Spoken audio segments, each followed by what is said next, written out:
Get ready for a chilling night. Immerse yourself in horror stories that will accompany you until you sleep. If these dark narratives help you delve into the world of dreams, don't forget to like and subscribe to the channel for more eerily peaceful nights. Oh my goodness, I can finally share this story. This is one of those true gas station horror stories that stays with you, no matter how many nights pass. I've heard my fair share of scary stories working the night shift at a gas station in a tiny town, but nothing prepared me for what happened that night. It was a typical evening, quiet as usual, with rain tapping against the windows like a gentle sleep aid. I always preferred the night shift because it meant fewer customers and more time to relax. Plus, I could sit behind the counter, listen to the rain sounds, and let my mind drift off. Maybe even to one of those relaxing horror narratives I enjoyed after work. The station was old, one of those places that had seen better days. The flickering fluorescent lights cast a dim, almost ASMR horror-like glow over the place, which added to the eerie ambience. Around 10 p.m., I hadn't seen a single person come in. Not unusual for this time of night. Most folks were either tucked into bed, probably with their own bedtime stories, or at the bar on the outskirts of town. I'd just finished restocking the cigarette shelf when I heard the bathroom door slamming open with a force that shook the walls. A man drenched in sweat stumbled out, his eyes wild, and his breath coming in short, ragged gasps. I froze, and for a second the only sound in that old gas station was the rain. We locked eyes. He looked like he'd seen something out of a scary compilation of nightmares. Something that didn't belong in the realm of true stories. His face was pale, his clothes disheveled as if he'd been through some sort of hell. There was no reason for him to be that terrified. Not in a place like this. I'd been behind the counter all night, and no one had come in, not a single person. The restroom was right there in the corner, visible from where I sat, and yet I had no clue how long he'd been in there. Before I could even ask what was wrong, he bolted for the door, throwing it open and disappearing into the dark, wet night. The sound of the door banging shut echoed in the empty station, followed by the relentless rain outside. I stood there, heart pounding, staring at the now silent restroom door. What could have happened in there to send someone running like that? And how had I not noticed anyone go in? I didn't dare go into the restroom right away. Something told me that whatever had just happened was better left alone. But the silence, the oppressive, dark environment of that gas station, felt like it was closing in on me. I needed to know what was in there. And yet, a part of me was screaming to leave it be, to stay behind the counter and let the night pass in peace. But curiosity, or maybe something darker, gnawed at me. I had to check it out, to see what could have caused such terror in someone. My heart was racing as I took slow, measured steps toward the restroom door. The rain continued to drum against the windows, a steady rhythm that might have been comforting on any other night, but now felt like a countdown. Each step seemed to echo through the empty gas station, and the fluorescent lights flickered just enough to make me question what I was doing. But I couldn't shake the need to see what had spooked that man so badly. As I reached for the handle, my hand trembled. I hesitated, my mind running through every scary tale I'd ever heard. Every true story that ended badly, because someone just couldn't leave well enough alone. But there was no turning back. The restroom door creaked open, revealing the dim, cramped space inside. It looked the same as always: grimy tiles, a cracked mirror above the sink, and a single stall with its door slightly ajar. Everything seemed ordinary, but the atmosphere was thick, almost suffocating, like the air itself was trying to warn me to get out. I glanced around, looking for any sign of what might have caused the man's terror. There was nothing unusual at first glance, just the typical mess you'd expect in a gas station restroom that hadn't been cleaned in a while. But as I stepped closer to the stall, something caught my eye: dark streaks on the floor leading from the stall to the sink. They weren't immediately noticeable, blending in with the grime, but they were there, faint but unmistakable. My breath caught in my throat. I leaned in closer, examining the streaks. It wasn't blood, at least not fresh blood, but the color was off. It was more like a dark, rusty brown, as if whatever had left those marks had been there for a long time, hidden under layers of filth until tonight.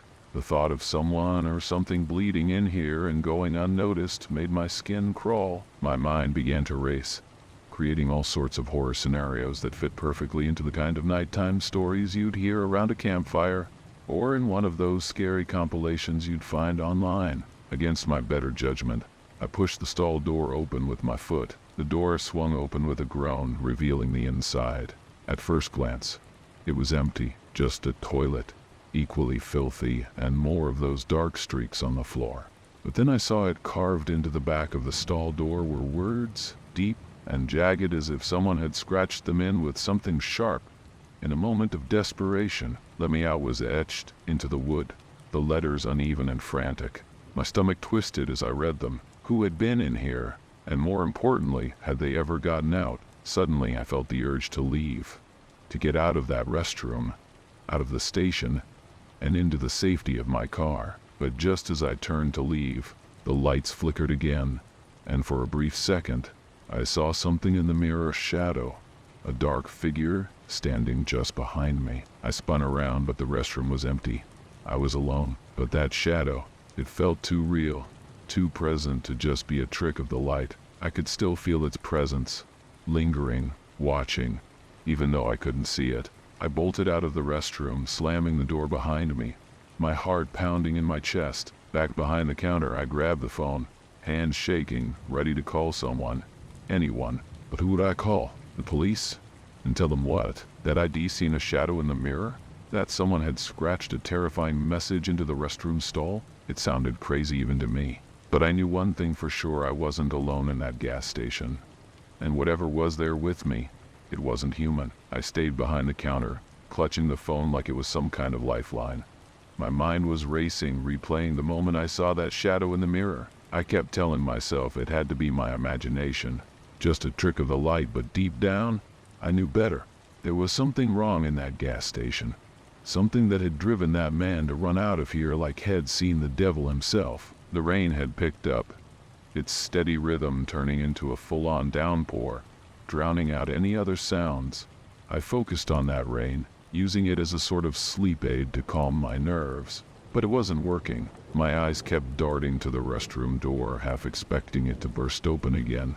The air felt thick, heavy, with the kind of tension you only hear about in true gas station horror stories or scary tales passed around by people who've seen too much. Just as I was starting to think about locking up early and getting the hell out of there, the chime above the door rang. I jumped, my heart skipping a beat, and looked up to see someone standing at the entrance. It was an old man, drenched from head to toe, his clothes soaked through. He didn't seem to care about the rain, though. His eyes were fixed on me, intense and unblinking, the kind of stare that makes your skin crawl. He walked slowly, each step deliberate, as if he was in no hurry to get where he was going. His clothes were old, frayed at the edges, and he carried the scent of wet earth and something else I couldn't quite place. It was a smell that didn't belong to the usual gas station grime. He stopped at the counter, but before I could ask if he needed help, he spoke in a low, gravelly voice. "You saw it, didn't you?" His words sent a chill down my spine. I didn't know what to say, so I just nodded, my mouth suddenly dry. He nodded back as if he'd expected that answer. "It's been here before. Comes and goes, but never really leaves," he said, his eyes never leaving mine. "You're lucky to still be standing here. Most who see it don't get to tell their story." I swallowed hard, trying to keep my voice steady. "What is it?" I managed to ask, though I wasn't sure I wanted the answer. The old man leaned in closer, and I could see the deep lines etched into his weathered face. "It's something old, something that shouldn't be here, but is. It's drawn to places like this, dark, forgotten places. It feeds on fear, on those who can't look away." His words hung in the air, heavy and suffocating, like the very atmosphere of that gas station. I couldn't tear my eyes away from his, as if he held me in some sort of trance. The rain sounds outside seemed to fade, replaced by a deafening silence that pressed in on my ears. The only thing I could hear was the pounding of my own heart. He finally broke eye contact, looking around the gas station as if searching for something. "It's still here, you know," he muttered. "It'll show itself again. Always does. The question is, will you be ready?" Before I could respond, he turned and walked away, disappearing into the night without another word. The door chimed as he left, and I was alone again. But this time it felt different. The gas station felt alive, like it was holding its breath, waiting for something to happen. I knew then that I wouldn't make it through the night without seeing whatever it was again. I sat down behind the counter, my mind racing. The old man's words echoed in my head. He said it would come back, that it was drawn to this place. But why? And what exactly was it? Something supernatural? Or was it all in my head? Just a figment of my imagination fueled by the dark environment and the scary stories that had piled up over the years. I didn't have time to figure it out. I could feel the air growing colder, the lights dimming as if something was sapping the life out of the place. Whatever was coming, I knew it wouldn't wait much longer. The rain outside intensified, its relentless assault on the windows, almost matching the rising dread inside me. I could hear it pounding, a constant barrage that seemed to drown out all other sounds. The gas station was still, almost too still. The old man's warning echoed in my mind, and I could feel a palpable shift in the air, like the calm before a storm. I tried to focus on the mundane tasks of my job, arranging items on the counter, restocking shelves, but every shadow, every flicker of the fluorescent lights sent my heart racing. I found myself constantly glancing toward the restroom, half expecting the door to burst open again, or worse, for something to slither out from behind it. Then, just when I thought I might go mad from the tension, I heard it, a faint, almost imperceptible scratching sound coming from the restroom. I froze, my breath catching in my throat. It was rhythmic, methodical, and unmistakably deliberate. I told myself it was just the rain, or the old pipes, or even the wind, but deep down I knew it wasn't any of those things. The scratching grew louder, more insistent. It was coming from the same stall where the message had been carved into the door. I had to know what was happening, despite every instinct screaming at me to leave. I grabbed a flashlight from under the counter and approached the restroom door, my steps echoing in the silence. I hesitated, my hand hovering over the handle, every scary story I'd heard over the years flashing through my mind. I took a deep breath and turned the handle, pushing the door open just enough to slip inside. The scratching stopped abruptly. The restroom was dark, illuminated only by the dim beam of my flashlight. I shone the light around, scanning the grimy tiles and the stained walls. The flickering light cast eerie shadows that danced and writhed, making every corner look menacing. I approached the stall, my flashlight beam settling on the door with the "Let Me Out" message. My pulse quickened as I noticed something new. Deep, fresh scratches on the wooden surface, as if something had been desperately trying to claw its way out. They were jagged and frantic, like the marks of a wild animal or something even more primal. My mind raced as I tried to make sense of it. Had the old man known something about this place? Something I didn't? Was this creature, this thing that fed on fear, more than just a figment of my imagination? As I leaned in closer, I felt a sudden chill, colder than any winter night. The hairs on the back of my neck stood up, and a creeping sense of dread settled over me. The flashlight flickered, and I had to shake it to get a stable beam. When the light steadied, I saw something that made my blood run cold. In the corner of the stall, near the base of the wall, there was a small, dark shape, something that hadn't been there before. I knelt down, my flashlight revealing it to be a small, blood-stained object, partially hidden under a pile of grime. My hand trembled as I reached for it, dreading what I might find. It was a torn piece of fabric, stained dark and grimy, with a texture that was unmistakably human. My stomach lurched, and I nearly dropped the flashlight. The fabric was from an old, tattered shirt, like something from a long-forgotten time. The realization hit me hard. Someone, or something, had been trapped here, and it had left behind a desperate plea. A noise outside the restroom door made me jump. I snapped my head up, flashlight swinging wildly. The scratching had stopped, but now there was a new sound, the low, guttural hum of something that wasn't quite human. It seemed to come from every direction, a chilling, dissonant melody that made my skin crawl. I had to get out of there. I stood up, gripping the flashlight tightly, and turned to leave, but as I reached the door, it swung shut with a sudden force, slamming against the frame. I spun around, panic rising in my chest. The scratching began again, louder and more frantic than before. My breath came in short, sharp gasps as I fumbled with the handle, desperately trying to open the door. Just then, the lights went out completely, plunging the gas station into darkness. The only illumination came from the occasional flash of lightning outside, briefly lighting up the restroom in eerie, strobe-like bursts. In the brief flashes, I saw shadows moving, shapes that were not my own, shifting and twisting. The scratching grew louder, more aggressive. I could feel the walls closing in, the air thick with an oppressive weight. I knew in the deepest part of my gut that whatever had been lurking in that restroom was not just a figment of my imagination. It was real, and it was angry. Finally, the door creaked open, and I stumbled out into the gas station. I barely had time to register the lights flickering back on before I heard a sound that made my heart nearly stop. A guttural growl, low and rumbling, coming from somewhere in the station. I bolted for the counter, my mind racing with the old man's warning. Whatever it was still here, and it was coming for me. I grabbed the phone, but my hands were shaking too much to dial. My eyes darted around, searching for any sign of safety or escape, and then I saw it, a figure, standing by the door just beyond the reach of the flickering lights. It was tall, its form obscured by shadow, but there was no mistaking the malevolent presence. The air grew colder, and I could feel its gaze, a piercing, icy stare that seemed to strip away all pretense of normality. I was trapped, and there was no escaping the truth of what was waiting for me. The old man had been right. It had shown itself again, and it wasn't done with me yet. The gas station had become a battleground, and I was caught in the middle of a horror story that was all too real. I braced myself, trying to steady my breath, as the figure took a step forward. The lights flickered one last time before plunging the station into darkness once more. I knew that whatever happened next, I would have to face it head on.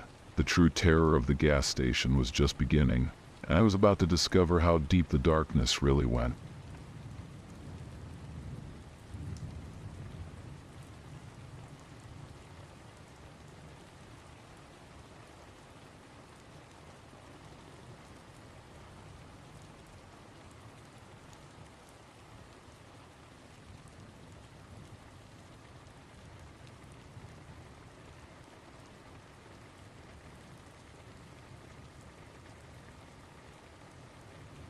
Working nights at a gas station isn't what most people would consider exciting, but it's usually peaceful. I've been here long enough to know that the scariest thing you'll encounter most nights is a raccoon rummaging through the trash, or maybe some teenagers trying to buy beer without an ID. The station's nestled in a pretty nice neighborhood in New Hampshire, and there's a calming routine to it.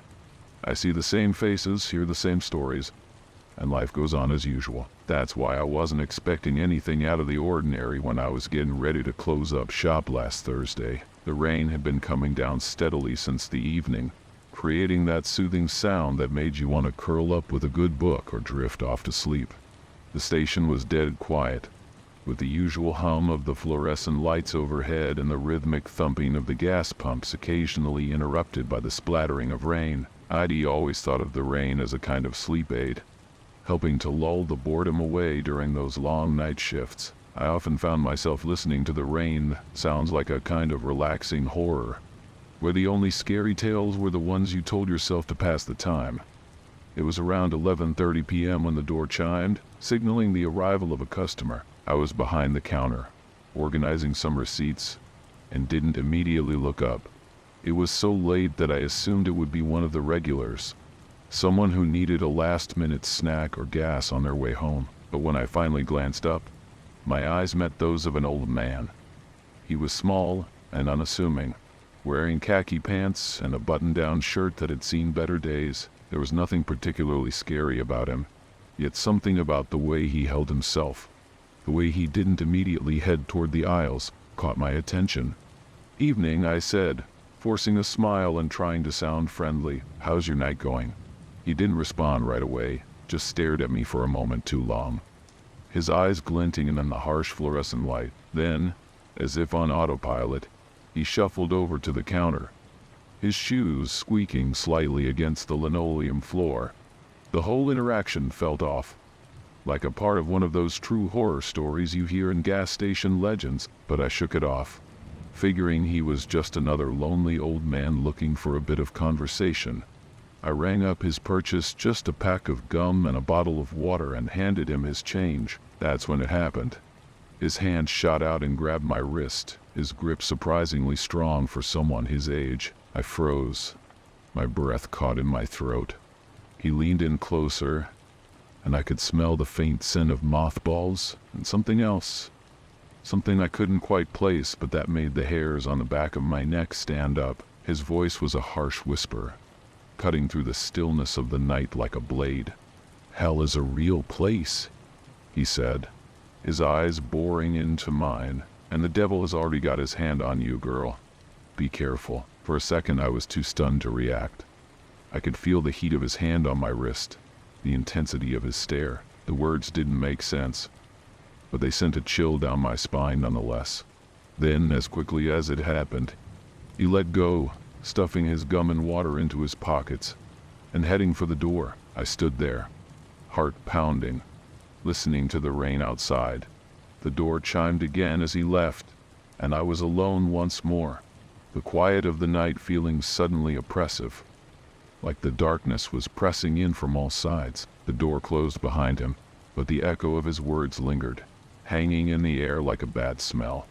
I shook my wrist, trying to get rid of the tingling sensation left by his grip. I couldn't help but feel unnerved.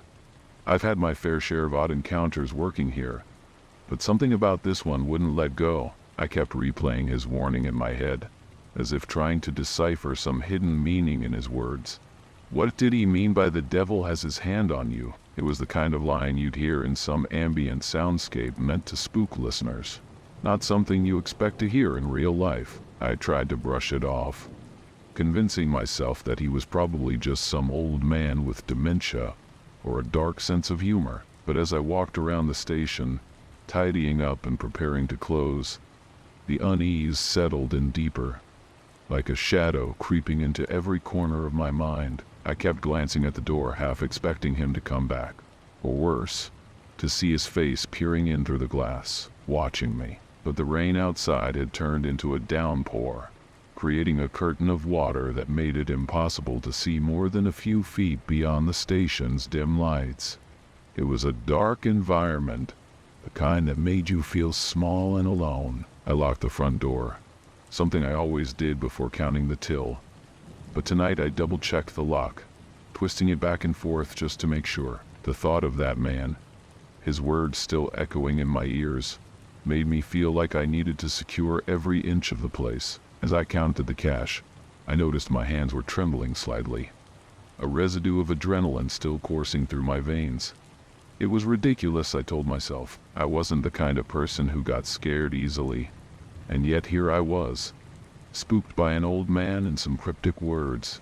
The rain had begun to ease up by the time I finished my closing duties, but the eerie quiet that followed only amplified my anxiety. The usual noiseless hum of the refrigerators, the faint buzzing of the lights seemed louder, almost oppressive. I started hearing things, small sounds that could have been anything but felt like footsteps or whispers. Each creak and groan of the building had me on edge, like I was in one of those scary stories you find online, the kind that makes your skin crawl. I tried distracting myself by playing some music on my phone, something light and upbeat, but it didn't help.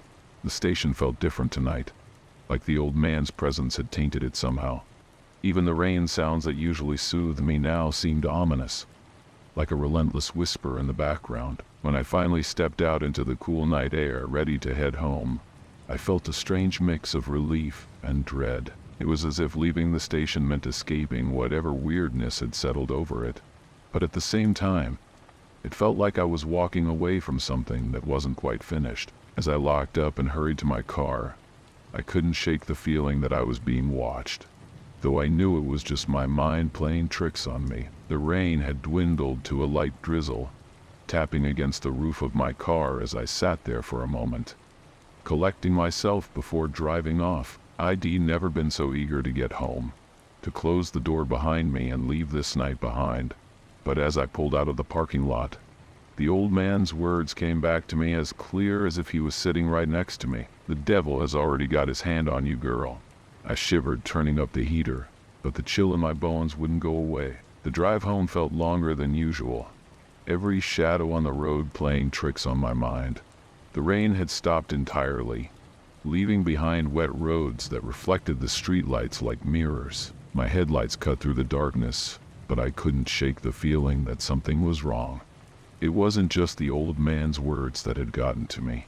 It was the way he had looked at me, like he knew something I didn't. It was the kind of unsettling narrative you'd hear in a collection of scary tales, one that makes you question everything. I tried to convince myself it was just paranoia. After all, the mind tends to wander when it's late, and you're alone with nothing but your thoughts. But as I drove through the empty streets, I couldn't help but keep checking the rearview mirror, half expecting to see something or someone sitting in the back seat. Of course, it was just empty, but the irrational fear lingered, like an ASMR horror video playing on loop in the back of my mind. When I finally pulled into my driveway, the familiar sight of my small house should have been comforting, but tonight, it just looked different. The lights I'd left on inside cast strange shadows, and the normally welcoming front door seemed somehow foreboding. I sat in the car for a moment, just staring at it, trying to shake off the feeling of unease. It's ridiculous, I told myself again. There's nothing to be afraid of, but I couldn't bring myself to move, frozen by a fear I couldn't quite explain. Finally, I forced myself to get out of the car. The night air was crisp, and I could hear the soft sound of water dripping from the trees, the only remnants of the earlier rain. I fumbled with my keys, my hands still shaky as I unlocked the door and stepped inside. The silence hit me immediately too quiet, like the house was holding its breath. I quickly locked the door behind me, the click of the deadbolt oddly satisfying, like a small barrier against whatever irrational fears had followed me home. Inside, everything was just as I'd left it, but the feeling of being watched persisted.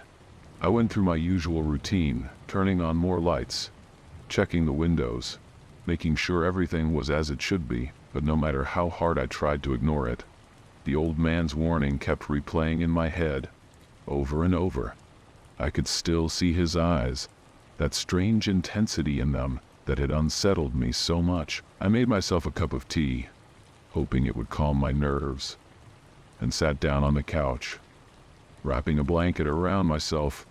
The warmth helped a little, but I couldn't relax. The words "hell is a real place" echoed in my mind, like the start of some dark bedtime story meant to keep kids awake at night. It was the kind of thing you'd expect to hear in one of those sleep horror compilations that people listen to when they want to scare themselves silly. Except this time, it wasn't some made-up story. It had actually happened. I tried turning on the TV, something mindless to drown out the thoughts swirling in my head, but even then, I couldn't focus. Every little noise in the house seemed magnified, every creak and groan making me jumpy. It was ridiculous, but I kept glancing toward the front door, half expecting the old man to appear, his words repeating in that gravelly whisper, "The devil has already got his hand on you." By the time midnight rolled around, I was too wound up to sleep. I kept pacing the living room, my mind racing with thoughts I couldn't quiet. What if the old man knew something I didn't? It was absurd, but the idea lodged itself in my brain, refusing to let go. Maybe he was just some delusional guy. Or maybe he was warning me about something real.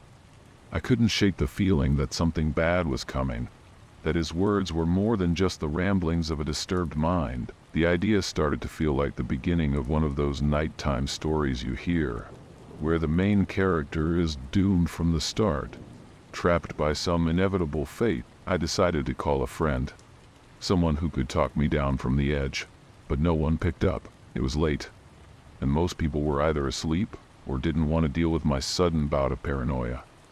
I felt a pang of isolation, like I was alone in this, with no one to reassure me that everything was fine. I thought about those horror stories I'd listened to late at night, about how the characters always seemed to face their worst fears alone. I wondered if I was in one of those stories now, if I was the protagonist who couldn't escape what was coming. I needed air. The walls of the house were closing in on me, the silence too thick, too oppressive. I stepped out onto the porch, the cool night air washing over me like a balm. For a moment, I just stood there, breathing deeply, letting the tension drain from my body. The street was quiet, the only sound the faint rustle of leaves, and the occasional drip of water from the eaves. It was peaceful, the kind of relaxing horror that comes from the unknown, from the things you can't see but know are there. I was about to head back inside when I noticed something out of the corner of my eye, a figure standing at the edge of the street, barely visible in the dim light. My heart skipped a beat. It was the old man. He was just standing there, motionless, watching me. I blinked, thinking maybe my mind was playing tricks on me, but he was still there when I looked again, his form barely discernible in the shadows. A cold shiver ran down my spine. I hadn't heard his footsteps or seen him approach, but there he was, just as real as had been in the gas station. For a moment I couldn't move. Fear rooted me to the spot. My breath caught in my throat. It was like every scary tale I'd ever heard. Every true story about people who encountered something they couldn't explain. This was it, the culmination of all the unease, the dread that had been building since he first spoke to me. And then, slowly he raised a hand, not in greeting, but in a gesture that felt more like a warning, or maybe a farewell. It was then that I noticed something. His hand wasn't normal. It was twisted, gnarled like the branches of a dead tree, almost skeletal. The realization hit me like a ton of bricks. This wasn't just a man. I blinked again, and he was gone, vanished as if he'd never been there. The street was empty, quiet, but the air felt charged with something sinister. My pulse was racing, my mind trying to make sense of what I'd just seen. I stumbled back inside, locking the door behind me, my hands shaking so badly I could barely turn the key. I pressed my back against the door, trying to steady my breathing, but it was no use. The fear was too real, too overwhelming. I didn't sleep that night. How could I? The image of that twisted hand, the way it seemed to beckon me, wouldn't leave my mind. It was like a dark narrative playing over and over, a story I couldn't escape from. By morning, I was exhausted, my nerves frayed. I called in sick to work, unable to face another night at the gas station, and spent the day trying to convince myself that I'd imagined it all. That the old man was just some crazy guy with a knack for spooking people. But deep down, I knew the truth. His words weren't just a warning, they were a promise. The devil has already got his hand on you, girl. I didn't know what he meant by that, but I had a feeling I'd find out soon enough. And when I did, I wasn't sure I'd be ready for it. As the days went by, I tried to return to normal. But something had changed. The world felt different, darker. I couldn't shake the feeling that I was being watched, followed by something I couldn't see but could sense, just at the edges of my vision. It was like living in one of those ambient soundscapes that are meant to soothe you to sleep. But instead, every little noise set me on edge. Every shadow felt like a threat. The old man was right. Hell is a real place. And maybe I was already there. Maybe I had been all along.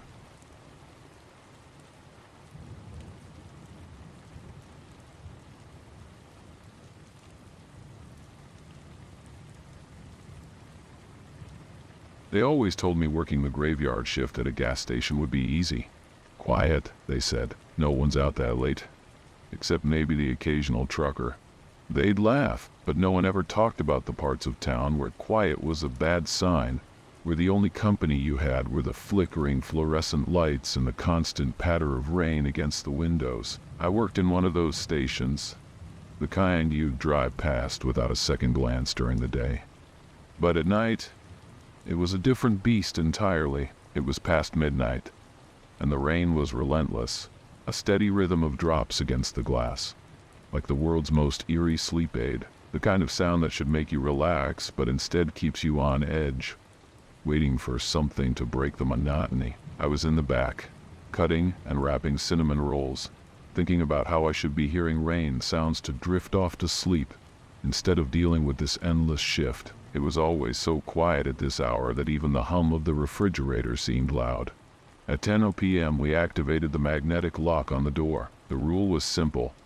If your face wasn't visible, you didn't get in. The store was in a semi-bad part of town, and the lock was more than just a precaution.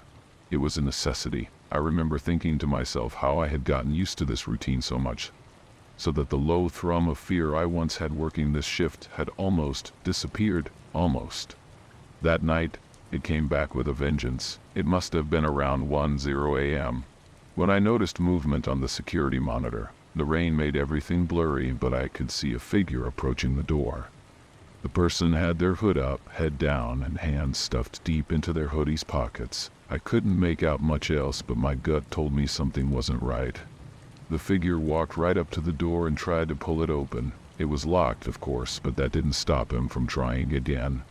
Harder. Then he looked up. His face, or what should have been his face, was covered by a white cloth with 2 eye holes cut out. The cloth was smeared with red paint around the eye holes, making it look like blood was seeping from his eyes. He just stood there, staring at me through the glass. I froze.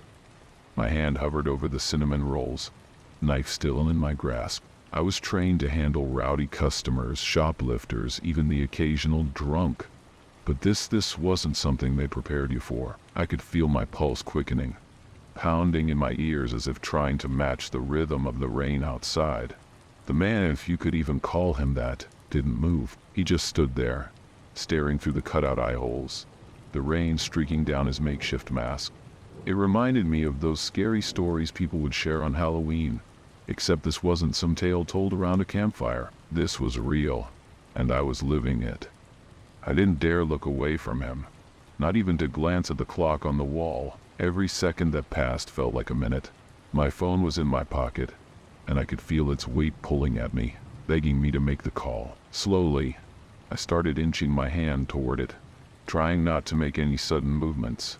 His eyes, or at least the dark, empty holes where his eyes should have been, tracked me. It was like he could sense my fear, feeding off it, drawing out the tension like some twisted game.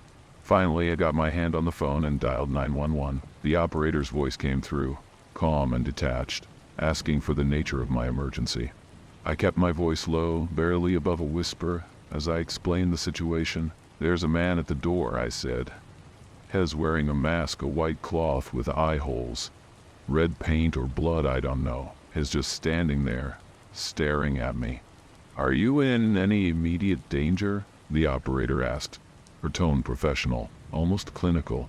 I wanted to scream at her, tell her that this wasn't just one of those scary tales they heard all the time. This was different, but I held back. "Not yet," I replied, trying to keep my voice steady, but it's not leaving. As I spoke, the man outside slowly raised one hand and gave a little wave, like he was saying hello to an old friend.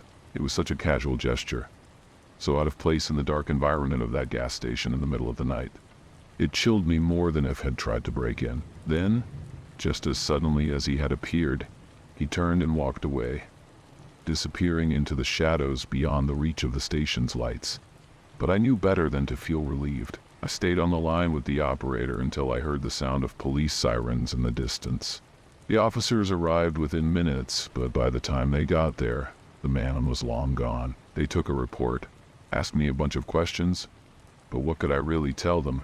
He was just there, and then he wasn't, I said, feeling the words fall flat even as I spoke them. One of the officers, a tired-looking guy with bags under his eyes, gave me a sympathetic nod. "Well, keep an eye out," he said, but we both knew there wasn't much they could do. The police left after what felt like hours, though it was probably only 20 minutes.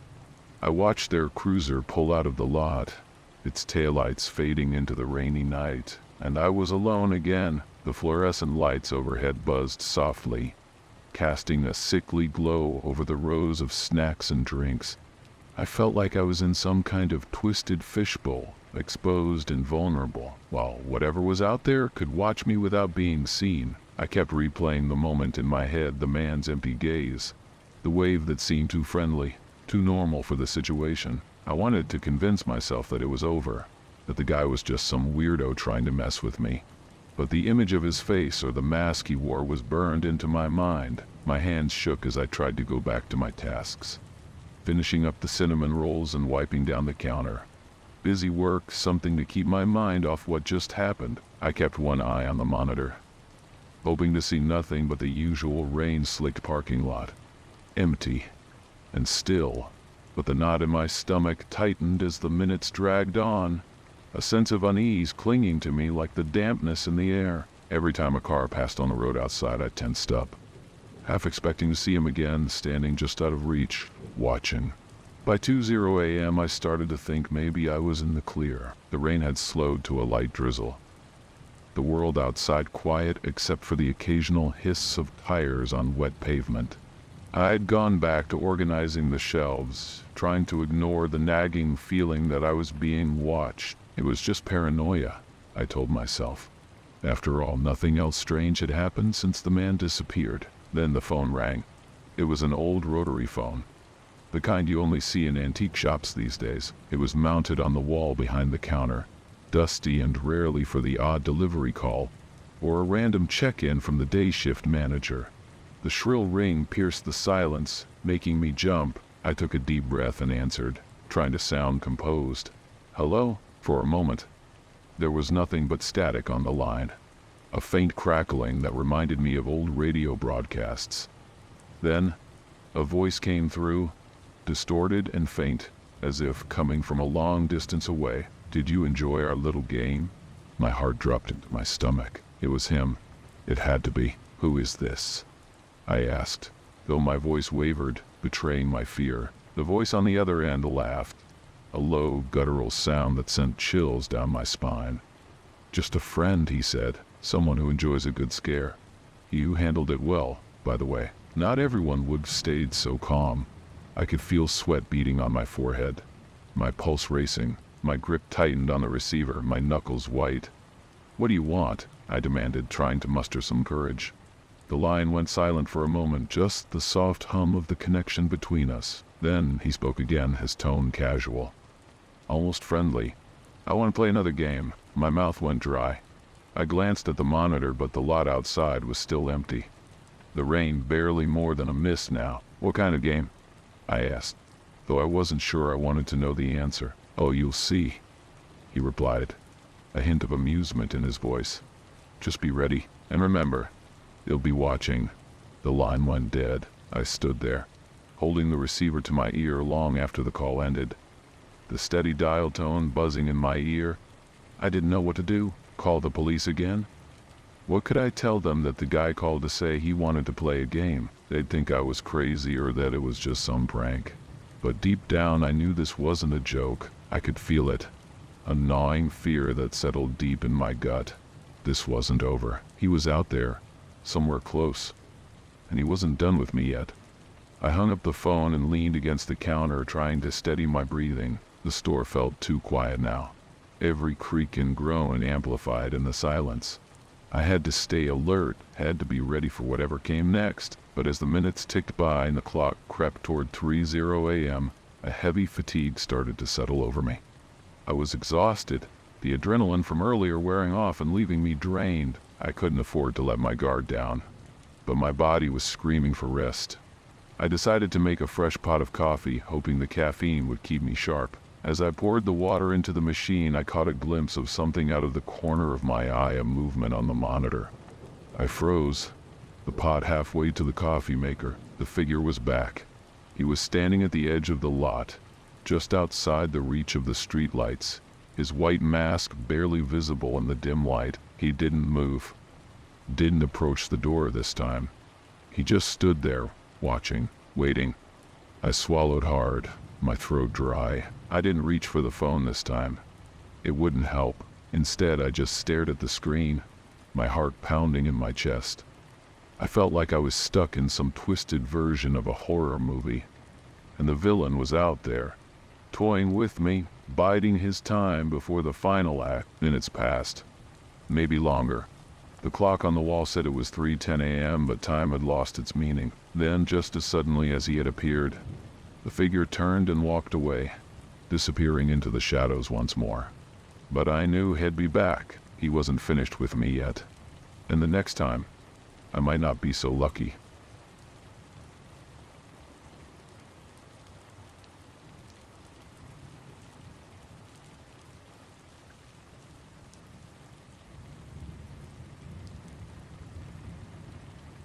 It was just another quiet night shift at the gas station until a man covered in blood walked in, grabbed a cup of coffee and said with a grin, "Don't worry, it's not my blood." What started as a strange encounter spirals into a night of unsettling events, shadows that don't belong, and an eerie warning that keeps echoing long after the lights go out. What would you do if the darkness came alive in the dead of night? This is no urban legend. This is a true gas station horror story that you won't forget, because it all begins and ends on the same terrifying night. It was just another night at the gas station, or at least, that's how it started. I'd been working these shifts for months, midnight to dawn. The kind of hours where time moves slow and your mind starts to drift. Outside, the rain was relentless. The kind of rain that doesn't just fall, but beats down on the roof like it's trying to remind you how insignificant you are. I could hear it clearly. That constant patter of rain sounds like some kind of sleep aid, trying to lull me into a false sense of security. I kept my focus on the register, absent-mindedly scrolling through horror stories on my phone, trying to stay awake. The gas station was empty, as it often was during these late hours. A single light flickered near the entrance, casting shadows that danced and swayed. It was a dark environment, but that was normal here. The station sat off the main highway, surrounded by miles of nothing but trees and empty road. Perfect setting for those nighttime stories you hear about in scary tales, where something horrible happens just out of sight, where the rain blurs the line between reality and nightmare. I was halfway through a particularly gruesome story, something about a haunted house that seemed all too real when the door swung open. The sound of rain intensified for a moment as a figure walked in, soaked to the bone. He looked rough, like he'd been through hell. His clothes were drenched, his hair matted down, and his hands were covered in blood. The kind of sight you don't forget, no matter how hard you try. The man didn't say a word at first. He just walked up to the counter, grabbed a cup of coffee and a chocolate bar. I could hear the coffee machine hiss as it dispensed the hot liquid into the cup. The whole station seemed to tense up, like the air itself was holding its breath, waiting for something to happen. My heart raced, and I tried to keep calm, but I knew something was off. This wasn't normal. Not here. Not in this dead space of the night where things were supposed to stay quiet. When he finally looked at me, he noticed the expression on my face, probably the same one anyone would have if they were staring at a man covered in blood. That's when he spoke, his voice calm, almost casual. "Don't worry," he said with a slight grin. "It's not my blood." Then, as if nothing strange had happened, he tossed a crumpled bill on the counter, turned, and walked out into the rain. I just stood there, frozen, trying to process what had just happened. The rain sounds outside mixed with the hum of the station's old fridge, creating this eerie ambient soundscape that made the silence even more oppressive. The man's words echoed in my head. "It's not my blood." I wanted to believe him, but something deep down told me that whatever had happened out there on the road, it wasn't good. The rain continued to pour, relentless, washing away any traces of him as he disappeared into the night. I couldn't just let it go. His words kept replaying in my mind, twisting and turning like a bad dream that you can't wake up from. "It's not my blood." There was something so casual about the way he said it, like he wasn't just covered in someone else's blood, like this kind of thing happened every day. I'd heard true stories of strange encounters on the night shift before, but this felt different, more real, more immediate, the kind of thing that sticks with you long after your shift ends. The rain was still pounding against the windows, blurring the view of the empty parking lot. I looked down at the counter where Head stood. There were smudges of blood on the edge, faint but undeniable. My hands trembled as I reached for a rag under the counter. I wiped at the stains, but they seemed to smear more than clean. The deep red streaks against the dull gray countertop created an unsettling contrast. The thought crossed my mind, what if I just left it there? Let someone else deal with it. But no, I couldn't do that. I couldn't let this place be tainted by whatever had just walked through those doors. After scrubbing the counter for a few minutes, I decided to check the security footage. We had an old camera system that barely worked most of the time, but I needed to see it again to make sure I wasn't losing my mind. I pulled up the footage on the tiny screen behind the register and fast-forwarded to the moment he walked in. There he was, just as I remembered, soaked, covered in blood, and moving with an eerie calm. But as I watched the grainy footage, something didn't sit right with me. There was a shadow, something in the background that I hadn't noticed before. It was hard to make out, but just beyond the glass doors, a dark shape lingered in the rain. It was tall, almost humanoid, but the figure didn't move like a person. It was wrong, somehow. The camera only caught it for a second before it disappeared behind the sheets of rain. I paused the footage and stared at the screen, trying to make sense of what I was seeing. My heart was pounding now, faster than before. I couldn't shake the feeling that this wasn't just a coincidence. Whatever that man had been running from, it was still out there. Somewhere in the dark environment beyond the station's walls, the rain sounds grew louder, almost like they were mocking me, trying to drown out my thoughts. I needed to shake this off. It was late, and I was tired. Sleep horror from too many long shifts. That's all it was. I took a deep breath and tried to relax, but my mind kept drifting back to that shadow. I glanced outside, half expecting to see something lurking in the distance, but the parking lot was empty. Just rain and asphalt as far as the eye could see. The night dragged on after that. Every little noise seemed amplified. Every creak of the building, every hum of the machines. It was like the entire world had shifted, and I was the only one who hadn't gotten the memo. I couldn't shake the tension in the air, like something was about to happen. But the clock kept ticking, and nothing did. I went back to scrolling through horror stories on my phone, trying to distract myself. But the usual scary compilation videos and relaxing horror podcasts weren't doing their job tonight. My mind kept drifting back to that man, to the blood, to the shadow. Something wasn't right, and I could feel it deep in my bones.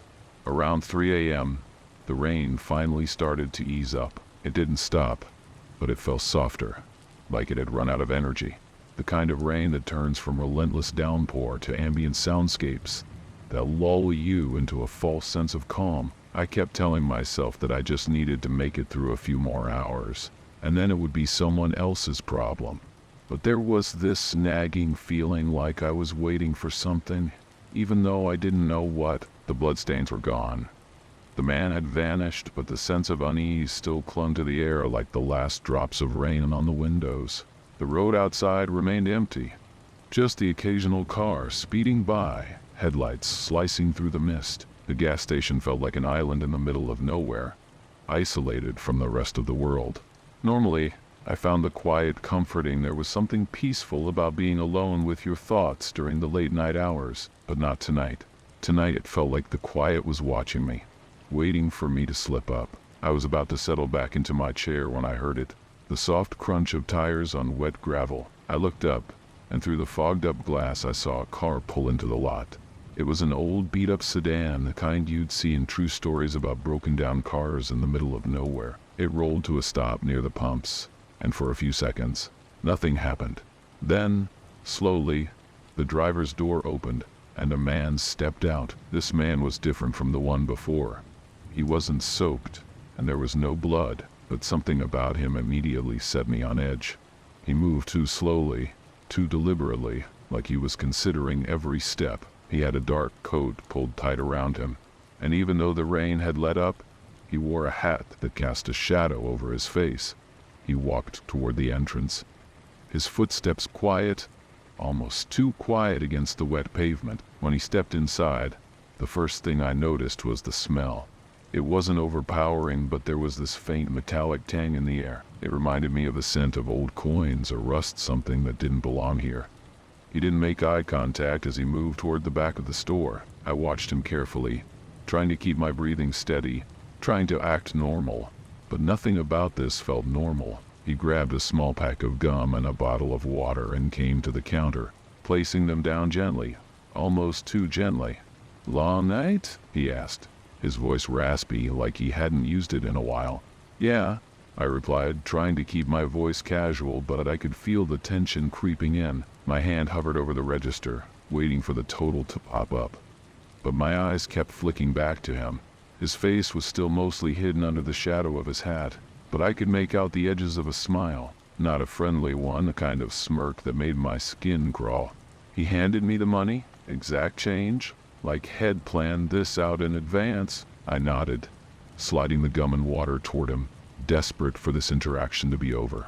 But he didn't leave. He stood there for a moment longer, his eyes finally meeting mine, and that's when I saw it. His pupils were blown wide. Too wide, like he'd been staring into the dark for too long. "Be careful," he said, almost in a whisper. "There are things out there tonight, things that don't belong." Then, without another word, he turned and walked out into the rain. I stood there, frozen again, the register beeping softly, reminding me to close it. My hands felt clammy as I pushed the drawer shut, trying to shake off the unease. The rain sounds outside had returned, but they weren't comforting anymore. They were just noise, masking something I couldn't quite put my finger on.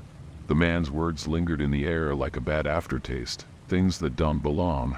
I looked outside, half expecting to see him standing by his car watching me from the shadows, but he was gone. His sedan pulled out of the lot slowly, disappearing into the mist. I exhaled, not realizing I'd been holding my breath. I tried to tell myself it was just another weird customer. Just another one of those nighttime stories I'd laugh about later. But deep down, I knew better. This wasn't something I could just brush off. Something was out there tonight, and whatever it wasn't done with me yet. I couldn't shake the feeling that something was coming. Something worse than the strange encounters I'd already had. My stomach was in knots, and every small noise felt amplified, as if the night was mocking me. The rain had finally stopped, leaving the world outside soaked and silent. There was a certain kind of dread that came with that silence, the absence of the rain sounds that had masked the night's true nature, replaced by a stillness that felt wrong, like the air itself was holding its breath, waiting for whatever came next. I was halfway through a cup of gas station coffee, stale, bitter, but warm, when I noticed the lights flicker. Just a small blink, but enough to make my heart skip a beat. I looked up at the fluorescent bulbs, waiting for them to go out completely. But they held steady. I told myself it was just the old wiring, something that had happened a dozen times before. But tonight, it didn't feel like an electrical issue. Tonight, it felt like a warning. The minutes ticked by slowly. I kept glancing at the clock, silently pleading for my shift to end. But time seemed to stretch, each second longer than the last. I was too wired to relax, too paranoid to focus on anything other than the dark environment beyond the glass doors. My mind kept drifting back to the man covered in blood, to the second man with his cryptic warning. True stories like this didn't just happen for no reason. They felt connected somehow, though I couldn't figure out how. Then I saw it. Movement outside, just beyond the edge of the parking lot where the gas station lights couldn't reach. It was a shadow at first, a dark blur against the gray backdrop of wet asphalt and mist. But as it got closer, the shape became clearer. It was a person, or at least, that's what I thought at first. But the way it moved, it wasn't right. Too fast, too jerky, like someone stumbling through the dark, but with a purpose. My breath caught in my throat as I watched it approach, my mind screaming at me to do something. But my body frozen in place. It stopped at the edge of the lot, just out of the light, and I could barely make out its form through the fog.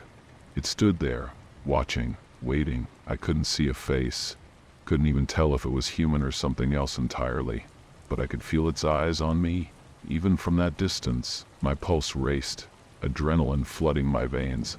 Every instinct was telling me to run, to lock the doors and hide, but I couldn't move. The gas station felt like a cage, trapping me inside with whatever was lurking just outside. And then it stepped forward, into the light. My heart dropped. It was the man from earlier, the one covered in blood, but something was wrong. His eyes were wide, unblinking, and there was this emptiness in them. He didn't look at me. He looked through me, as if I wasn't even there. The blood on his clothes was darker now, almost black, and his skin had a sickly pallor to it, like he'd been out in the cold for far too long. He wasn't just soaked from the rain anymore. He looked like he'd been submerged in something far worse. He took another step closer, and finally, I found my voice. "Hey!" I shouted, more out of desperation than anything else. "You need help?" The words felt stupid as soon as they left my mouth. Of course he didn't need help. This was beyond that. This was something else entirely. But I had to do something, anything, to break the silence, to shatter the tension that was pressing down on me like a weight. He didn't respond. He just stood there, staring with those empty eyes. I backed up slowly, moving toward the phone behind the counter, my hands shaking as I reached for it.